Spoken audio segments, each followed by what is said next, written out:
अहोरात्र आगमाचार्यं वन्दे वैकुण्ठभूपतिं शुक्लाम्भरधरं विष्णुं शशिवर्णं चतुर्भुजं प्रसन्नवदनं ध्यायेत् सर्वविघ्नोपशान्तये यस्यद्विरदवक्त्राद्याः पारिषद्याः परः सतं विघ्नं निघ्नन्ति सततं विश्वक्सेनं तमाश्रये। అందరూ వారి వారి గోత్రములు నామధేయ నక్షత్రములు కుటుంబంలోని సభ్యుల నామధేయ నక్షత్రము మనసులో ఒకసారి సంకల్పించండి. எல்லாரும் அவளுடைய கோத்திர நாம நட்சத்திரம் குடும்பத்தில் எல்லாருடைய நாம நட்சத்திரம் மனசில் ஒரு வாட்டி சங்கல்பம் பண்ணுங்கோ. சர்வேஷாம் பக்தஜனானாம் क्षेमस्थैर्य विजयवीर्य अभय आयुः आरोग्य ऐश्वर्य अभिवृद्ध्यर्थं धर्मार्थ काम्यमोक्ष चतुर्विध फलपुरुषार्थ सिद्ध्यर्थं मनोवाञ्छता फलसिद्ध्यर्थं आरोग्य दृढगात्र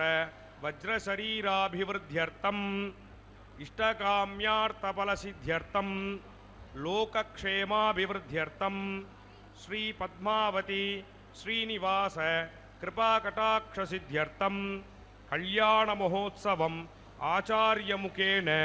अद्य करिष्ये। सर्वं श्री वेंकटेशार्पणमस्तु। गोविंदा।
अमृतभूतमस्नाति स्मृतितं मातरिश्वना पावमानीर्यो अध्येति ऋषिभिः संहृतकं रसम् तस्मै सरस्वती दुहे क्षीरकं सत्विर्मधोदकाम् पावमाने स्वस्त्ययनेः सुदुघाहि पयस्वतीः ऋषिभिः संहृतो रसः ब्राह्मणे श्रुपृतकं हितं पावमानेऽर्तिसन्तु नः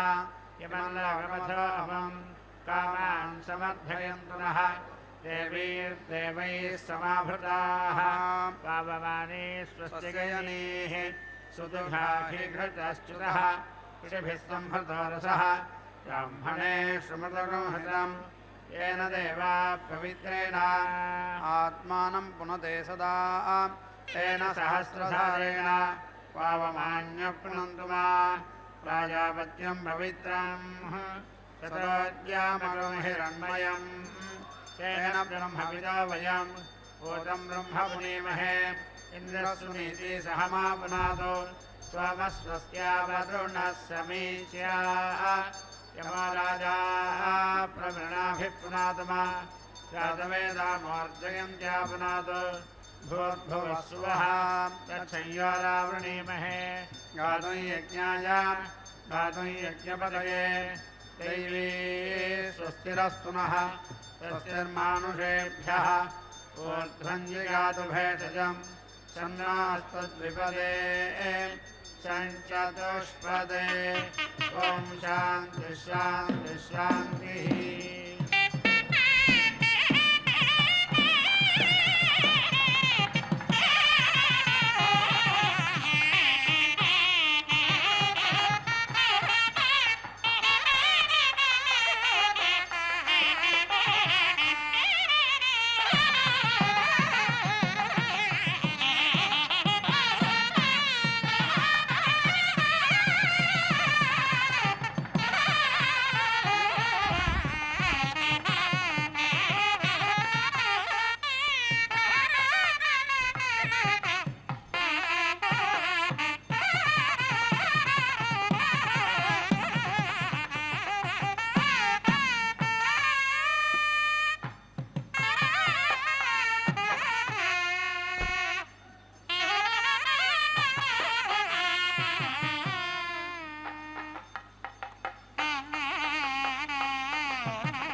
नाशोदुजानो बाधस्वद्विषोमीमाः ब्रह्मणा बृहदस्वर्मणिष्यामग्नेरहगो सुहवस्य प्रणीतौ आपो हिक्षामयो भुवस्तानभूत्येतु धातना महेरणाय चक्षसे योगशिलगमोरसस्तस्वभाजगदेहनः सुधतीरिव मातरः तस्मानङ्गमामवो यस्य क्षजागयन्वथा आपो जनगथाजनः मित्रस्य कौसस्य पृथिवीं भूमिं च ज्योतिषादः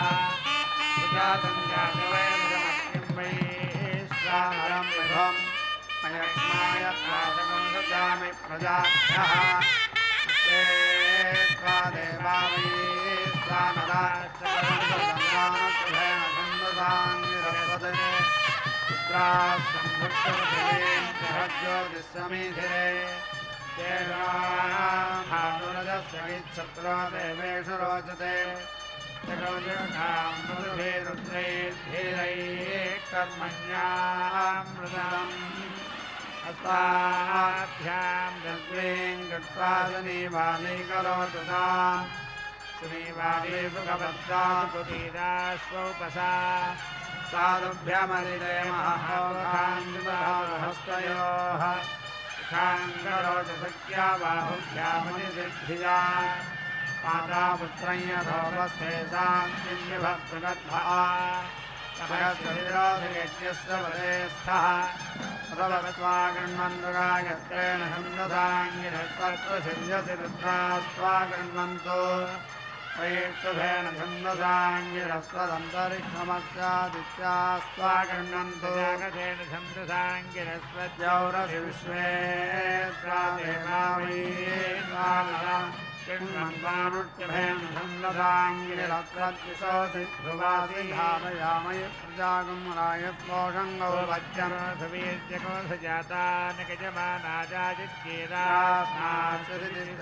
गृह्णादवाङ्गेन छन्दसाङ्गिरस्वते चित्वा यशामहे मुखान्मयी योनिमग्नये तां पुत्रेभ्यः सम्राय चलति श्रवयान्ति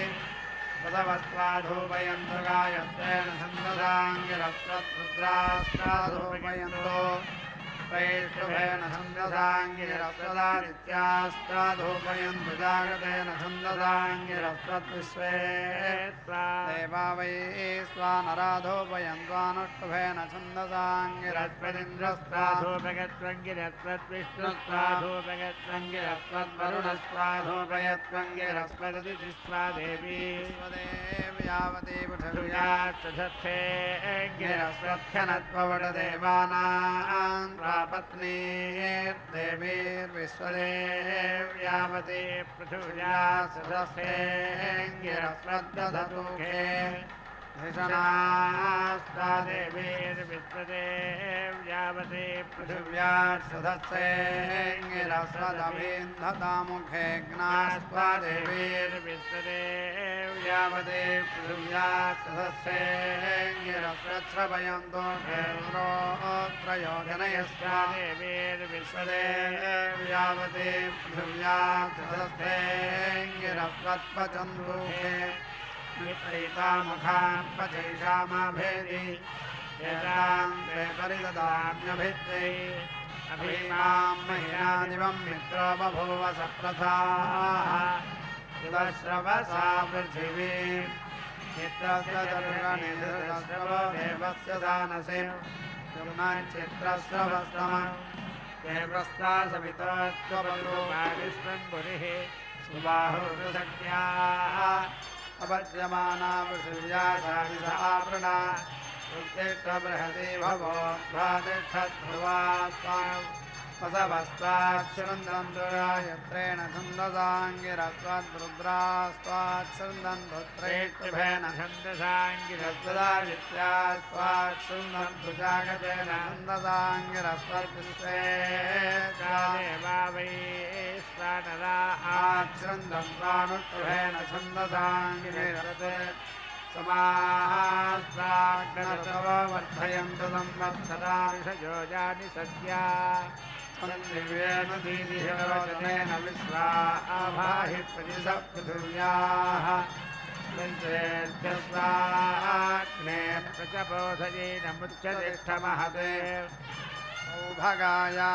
मातरिषदुपधत्ता ते अग्ने ब्रह्माणस्ते कषदस्तं सुमाङ्गे स्वामग्ने वृणते ब्राह्मणाय शिवो अग्ने वर्णे भवानः स्वपद्मः न अभिमातिचित्तस्वे गये जागृह्य प्रयुच्छन् हैवाग्ने अधिधारयालयं मात्रानिक्रन्भोन्मजितो निकारिणः चक्रमग्ने सुयममस्वभ्यमदत्ता वर्धतान्ते अनिष्ठितः क्षत्रेणाग्ने स्वायुष्यगौरभस्वमित्रेणाग्ने मित्रभेदे जातानां मध्यमस्थाये शिलाख्यामग्ने हव्यो दीदिः अतिनिह अधिसृधच्चिदित्यमध्यरादिमग्ने विश्वाक्येदरिदासहस्राधास्तभ्यगो सह वीरागो रगिन्दाः अनाधिक्यो जातवेदा अनिष्ठितो विराडग्ने क्षत्रभर्तीतिः विश्वा आशा प्रमुञ्चन्मानुषीर्धियः शिवाभिरच्य परिपाहिनो वृधे बृहस्पते विदर्भोधजेन घोषकोषिदन्तिच्छन्तराघोषकोषिसाधि वर्धजेनं महते सौभगाय विश्वकेन मनुमदन्तु देवाः अमुद्रभुजातध्वजद्यमस्य बृहस्पते अभिदस्तेरमुञ्चः प्रत्यौ हतामस्विना मृत्युमस्माद्देवानामग्नेभिर्जागृतीभिः उत्तगन्धमरुत्परिपश्यन्तो ज्योतिरुत्तरम् देवन्दे वट्टासूर्यमगन्मज्योतिरुत्तमम् ऊर्ध्वा अस्ति समिधो भवन्त्योर्ध्वा शुक्रासोचीकिष्यक्तेः किमत्वमासु प्रतीकस्य सूनोः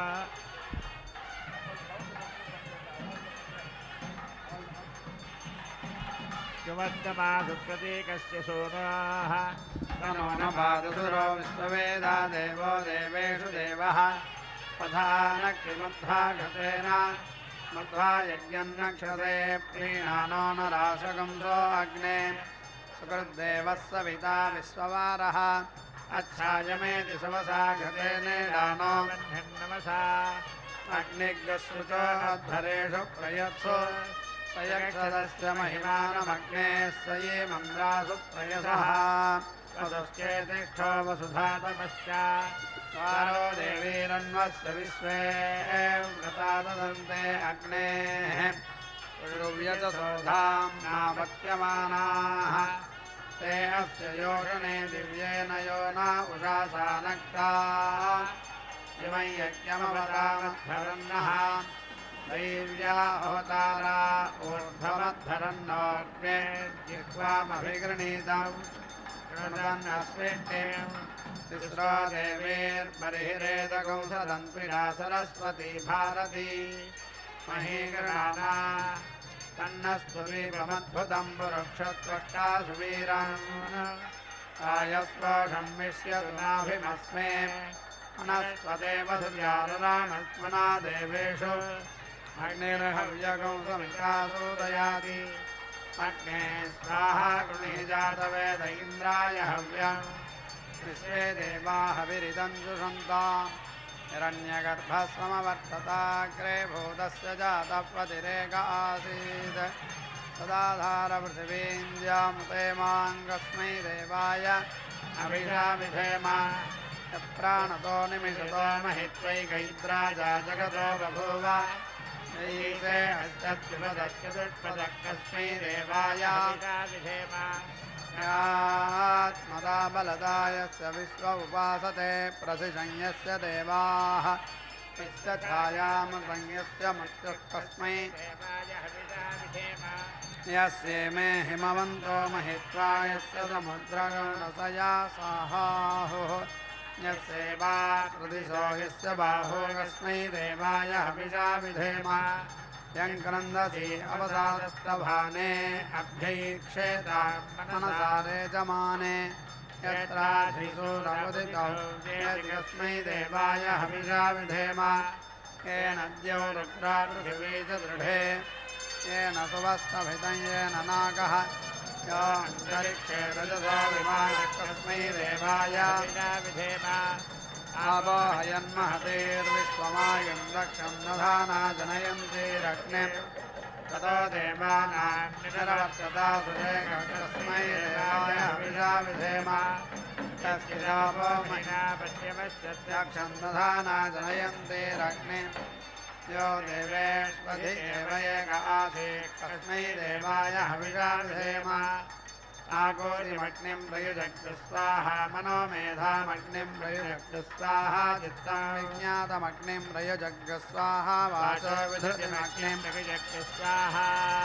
प्रजापतये मनवे स्वाहा अग्नये वैश्वानराय स्वाहा विश्वे देवस्य नेतुः मन्तो वृणीतु सख्यं विश्वेराय इषुभ्यसि ब्रह्मणेन पुष्यते स्वाहा मासुभित्सा मासुषोदृगंहस्ववेदके स्वसो अम्बदृष्टवेदके स्वाक्तिर्केरङ्गरिष्यतः ब्रह्मस्वदेव पृथिवीस्तया श्रीमाया स्वतया कृतासि तुष्टं देवानामिदमस्तु हव्यमरिष्टात्वमुदिः यज्ञे अस्मिन् मित्रैतामुखान्तपैषामाभेदि एतान् ते परिददाम्यभित्यै पुराणाश्चपिरासुति प्रत्नोः तावरेण्यः सह तत्पुत्रो अर्थः परस्यादिसंवदवरागम् अभ्यादरा यत्राहमस्मितागम् अवा परमस्यापरावतो रोहितस्वजिहागहि प्रियोग्ने त्वन्तरामधा श्रीदत्वं मातुरस्यापस्थे विश्वान्यग्ने विघ्नानि विद्वान् मैनामद्युषा मातपसाभिगोरुसान्तरस्यागमसत्रज्योतिर्विभाहि अन्तरग्ने रुचा त्वमुखायि सदने स्वे तस्यात्महरसादपञ्जातवेद शिवो भव शिवो भूत्वामह्यमग्नेथोऽसीद शिवस्त्वं शिवा कृत्कानिधस्सर्वाश्वायोनिमिहासदः यदग्ने यानि कानि च ते दारूणि दध्मसि तदास्तुभ्यमिद्धृतं तज्जुषस्व यवीक्षा यदच्युपतिष्विकाय तम्रो अधिसत्पति सर्वं तदस्तु ते घृतं तज्जुषस्व यवीक्ष्या रात्रिगो रात्रिवप्रयावं भरन्तो स्वायेव तिष्ठते घासमस्मै सायस्तोषेण समिषामदन्तो ग्रेमाते प्रतिवेशार्षाम नाभावृषुजाः समिधानमग्निगौरायस्पोषाय बृहते हवामहे ब्रह्मदं बृहदुःखं यजत्रं चेतारमग्निं वृतनासु सासहिं यास्येना अभीत्वरीरा व्याधिनीरुगणावृता येस्तेना चेतुस्करास्तागस्ते अग्नेऽपि दधाम्यास्ये दग्गक्राभ्यां मलिं रोण्यं भेस्तस्करागोमुदा हनोभ्यागस्तेनां भगवस्तागस्तं खादसुखादितान् ये जनेषु मलिं प्रवस्तेना दस्तस्करावने ये कक्षे विभाजमस्तागस्ते दधामि यम्भयोः यो अस्मभ्यमनादीजात्युश्च नो द्वेषते जनः निन्दाद्यो अस्मान् दिप्साच्च सर्वं तमस्मसा गुरु प्रगंसितं मे ब्रह्मसगंसितं वीर्यं बलम् प्रगंसितं क्षत्रं ज्येष्ठुदेशाहमस्ति पुरोहितः उदेशां बाहो अतिरमुद्वत्स उदुबलं शिनामि ब्रह्मणा मित्र नयामि स्वागम् अहं शानो रुक्मौर्याव्यद्यो दुर्मर्षवायुश्रियेनु जानः अग्निरमृतो भवद्वयोभिर्गिरेरञ्जो रजनयत्सुरेताः विश्वारूपाणि प्रतिमुञ्चते भद्रं विपदे चतुष्पदे नागमघ्यत्वविदावरेण्योऽनुप्रयाणमुरसो विराजति नक्तोषा सा समनसा विरूपे धापयेते शिशुमेककं समीची जावाक्षामारुक्वान्तर्विभाति देवा अग्निं धारयन्त विनोदाः सुपर्णोऽधिकरत्मान् शिरो गायत्रं चक्षुस्तोम आत्मा सामते तनोर्वामदेव्यं बृहद्रथन्तरे पक्षो यज्ञायज्ञयं पुच्छं छन्दागस्यङ्गानि हिष्णियाः सभा नामान् सुपर्णोऽधिकरत्मान् दिवं गच्छतु वस्पता अग्नेयं यज्ञमध्वरं विश्वतः परिभूरसि त्वयि देवेषु गच्छति सोमयास्ते मयो भुव ऊतयः सन्ति दासुरे आभिन्नो भव अग्निर्मूर्धा भुवः त्वन्नः सोमया ते धामानि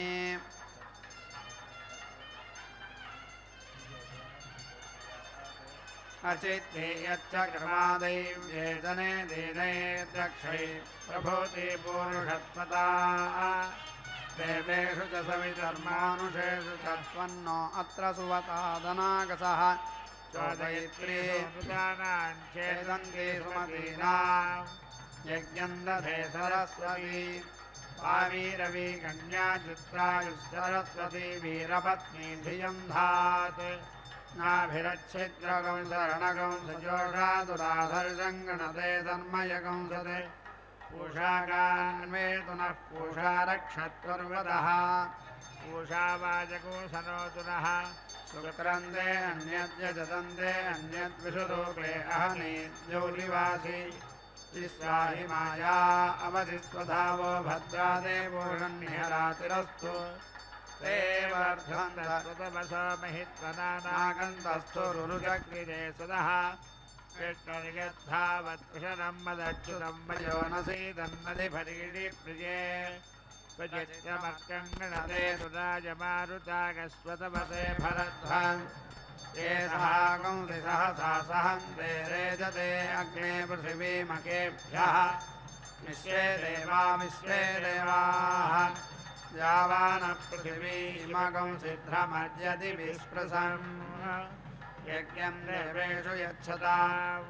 प्रपोर्वजे पितरानं व्यसेभिर्गेर्भिः कृणुद्धकुंसदने ऋतस्य आनो द्यावा पृथिवी दैव्येन जनेन यातं महिवां मरोधम् अग्निग्स्तोमेन बोधय सविधानो अमर्त्यम् हव्या देवेषु नो दधते सह व्यवाणमर्त्यमुषिग्दूतश्च नो हितः अग्निर्धिया समृण्वति सन्नो भवन्तु वाजे वाजे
भिमातिहाकायत्रं छन्दारोह पृथिवीमनातसंसत्वेषस्य भानुरत्नवो चक्षाः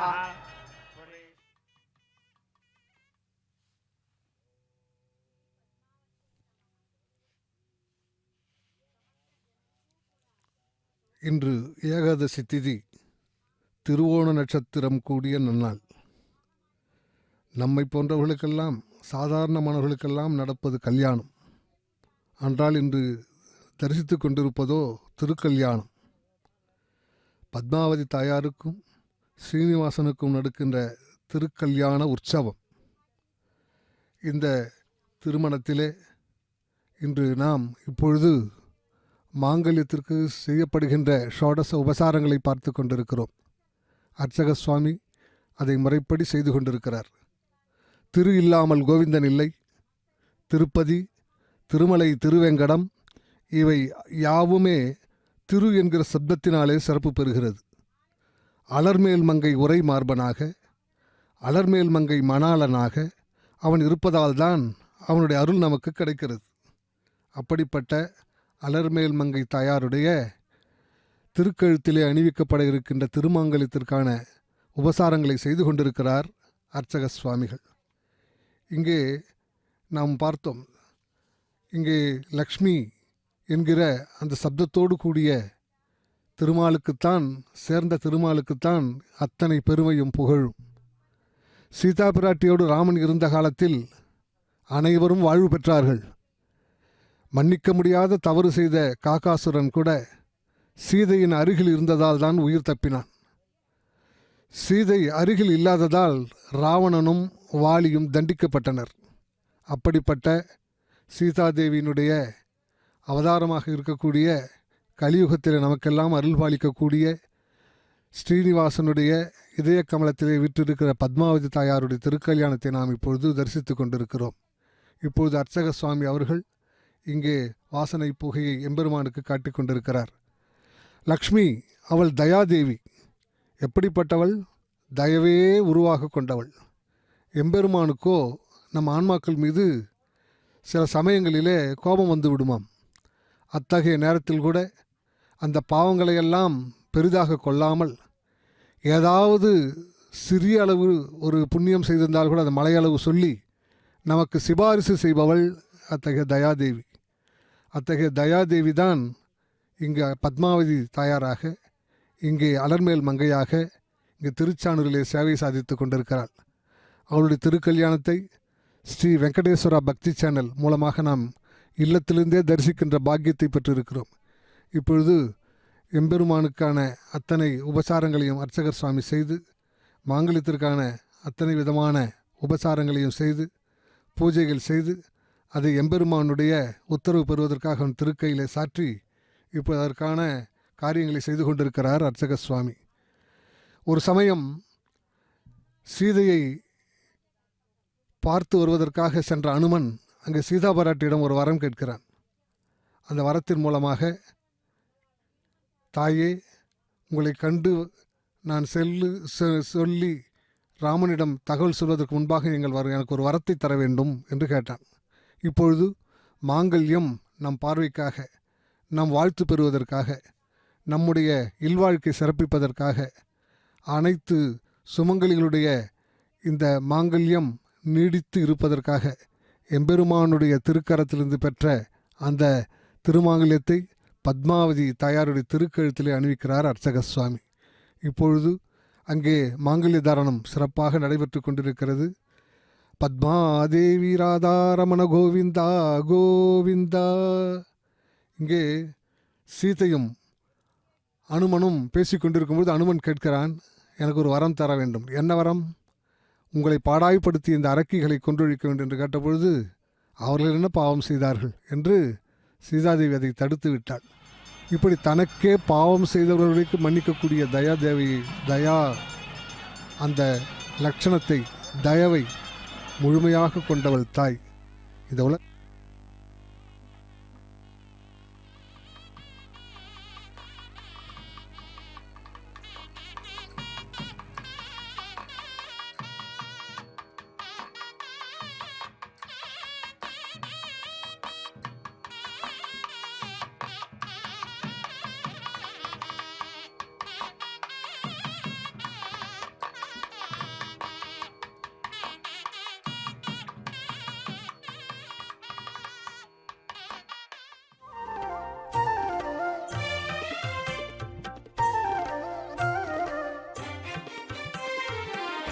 అలమేలు మంగవు నీవౌని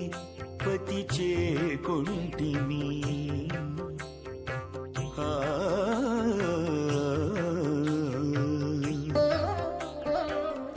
అలమేలు మంగవు నీవౌని పతి చేకొంటిని నెలకొని చేతలు నీవే నేరుతువే అలమేలు మంగవు నీవునే పతి చేకొంటివి నెలకొని చేతలు నీవే నేరుతువే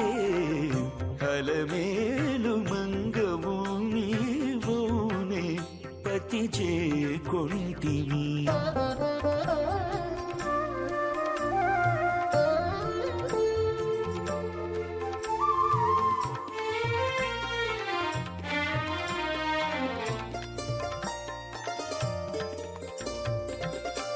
మొగము చూడగానే ముంచుకొను నగవులు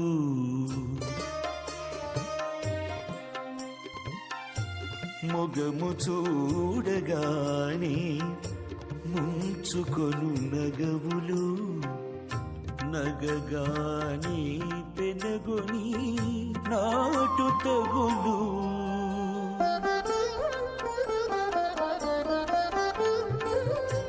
మొగము చూడగానే వలవగానే ముంచుకొను నగవులు నగగానే పెనగొని నాటు తగులు తగులగా తగులగా తమకము చిగిరించు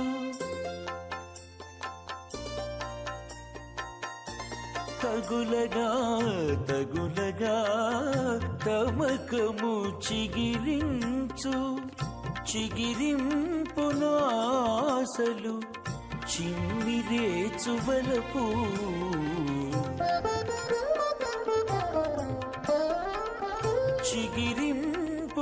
చిగిరింపునాసలు చిమ్మిరేచువలపు అలమేలు మంగవు నీవోనే పతి చేకొంటివి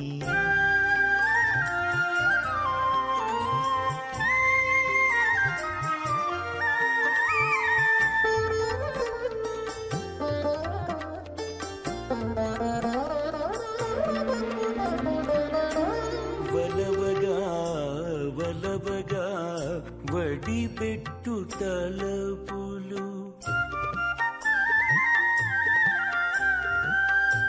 వలవగా వలవగా వడిపెట్టు తలపులు తలచగా నోరి కబ్బు తానే పిలుపు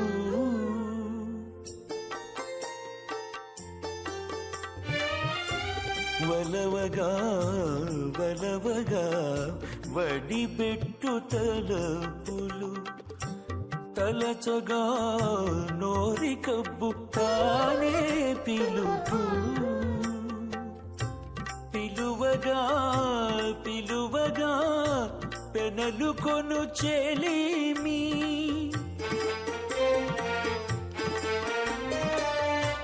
పిలువగా పిలువగా పెనలు కొను చెలిమి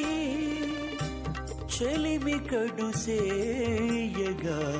చెలరేగు మనసు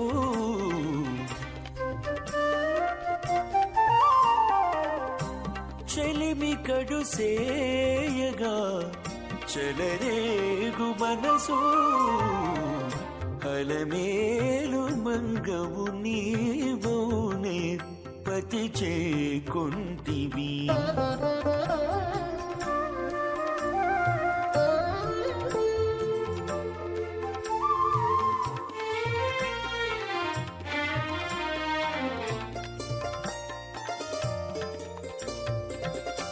మనసు పెట్టగా మల్లడి గొలున నువ్వు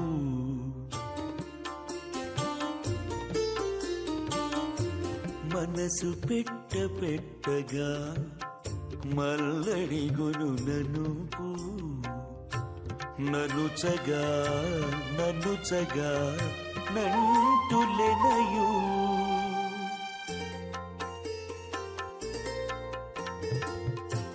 మనసు పెట్టగా మల్లడి గొలున నువ్వు ననుచగా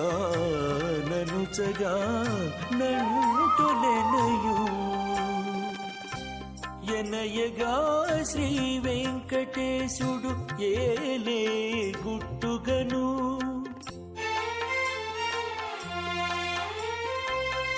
ఎనయగా శ్రీ వెంకటేశుడు ఏలే గుట్టుగను కనుగొనగానే చెంగలించు మొగము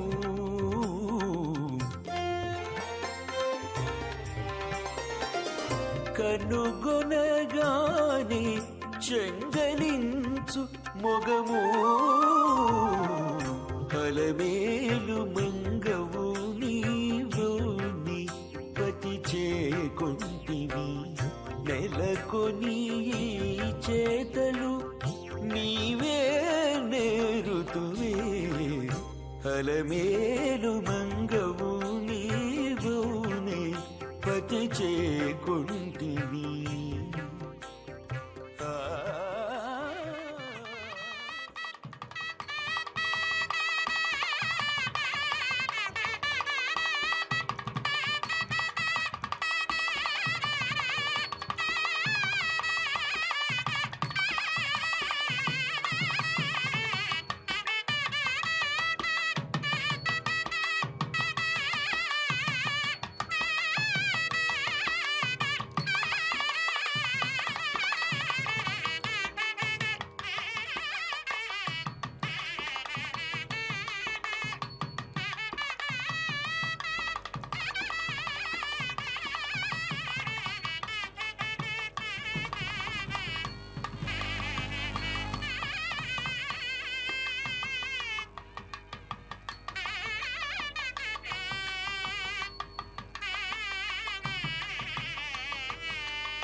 बीजं गिराजसृष्टिस्वरा असन्नाने वीर्यशून्यामपमायते ताङ्गलं पवीरभगो सुषेभगो सुमतित्सदो उदित्कृषति कामविम्प्रफल्यं च पीपरीं रथाभद्रथवाहनौ सुनन्नपाला विदुदन्तु भूमिको सुनङ्गीनासाभियन्तु वाहाने सुनं भर्जन्यो मधुनाभयोभिस्पुनासीरासुनमस्मासु दत्तां कामं कामदुघे दुक्षमित्राय वरुणाय च इन्द्रायाग्नये पोष्णवोषधीभ्यः प्रजाभ्यः कृतेन सीता मधुना समक्ता विश्वैर्देवैरनुमता मरुद्भिः ऊर्जस्वदीपयसा पिण्डमानास्मान् श्रीदेवयसाभ्याववृत्सा या जातावोषधयो देवेभ्यः त्रियुगं पुरा मन्दामि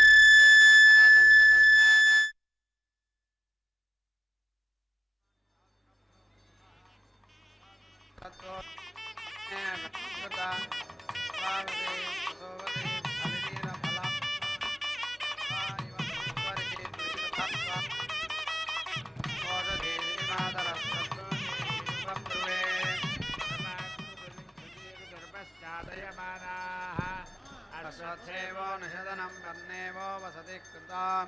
गोभाजयित्किलासर्गयत्सनवधपूरुषम् पूर्णधीरहस्त आदधे आत्मा गक्ष्मस्य नश्यति पुराजीवगृभो कथा यदोडसगः सङ्गच्छन्ते राजानस्तमिता विवा विप्रस्तवोच्यते भिडक्रक्षोहामि वचातनः निष्कृतिर्नाम व माताथा यूयगच्छतं कृतीः तरापतत्रिणीः पूर्णाहुतिमुत्तमाञ्जुहोति सर्वं वै पूर्णाहुतिः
विनाव्यङ्कटेशं